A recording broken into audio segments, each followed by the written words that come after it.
He's got stamina for days. Sure, the police could always call for backup and intercept him. But regardless of what happens now, he has made an absolute fool out of the cops, and they won't be happy about that one bit.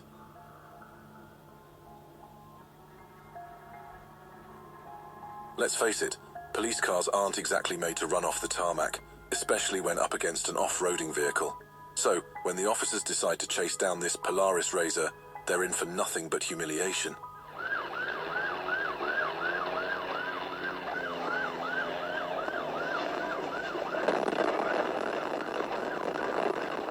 The RZR is agile both on the road and through the fields, and the suspects driving it are also extremely reckless, making sharp turns at a whim. In fact, at one point, they even drive on two wheels to escape the police.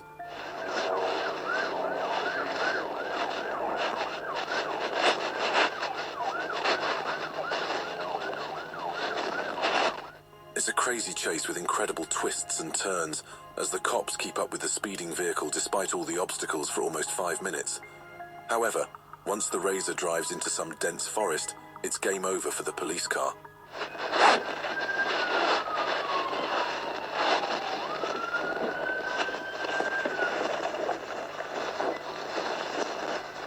Sure, the officers try to rush into the woods on foot, but if they can't catch the suspects in their patrol vehicle, there's no chance they can do it while running.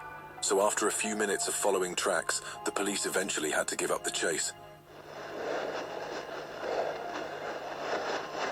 Get in! Get in! Once on foot and burdened by their injuries, there's only so much they can do. Despite their attempts to escape and outrun the police, it's only a matter of time before the officers catch up and make the arrest. I reversed into those cops right there. The truck was thrown into reverse and wove through the police cruisers that were trying to stop it. This is nuts. Going about...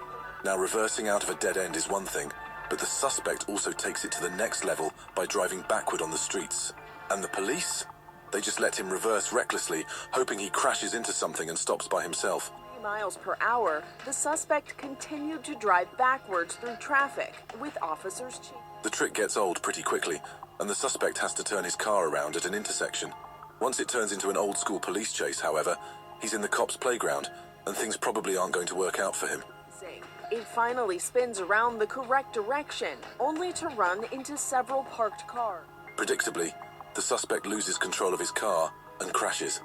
And from that point, it's your usual foot chase. But since he's been leading the police for a very long time, it doesn't last much longer, as a police helicopter makes him give up. Oh no, no, no! The suspect took off on foot while the LAPD chopper shone a light on him. He eventually gave himself up to police. Here's a crazy scene from Australia as a man runs across the neighborhood with a police car behind him. The suspect has been driving recklessly across town, crashing into multiple vehicles on his way. The desperate man legs it down Liberator Drive at Powalawi, trying to escape police who are hot on his... He's led the officers on a wild goose chase and has totaled a bunch of cars on the way, including his own. Better yet, he's incredibly quick and doesn't even need his car to elude the cops as he effortlessly climbs fences to escape. He runs into a driveway and jumps fences as officers sprint after him. Seconds before, his grey BMW station wagon crashed. There's only so much you can run through the suburbs before being intercepted, though, and that turns out to be the downfall for this guy too, as he's eventually arrested. Chased him through the northern suburbs, at one stage terminating the pursuit for safety reasons. The Monopara West man's been charged with multiple offences, including dangerous... Safe to say, he's in for a long sentence. We've all seen suspects diving into rivers to escape the police, but this guy has turned things up a notch by swimming into an ocean and getting a mile away from the shore. Believe it or not, he's been swimming for almost 4 hours. This guy thought he was being very clever, jumping into the... 20代、30代必見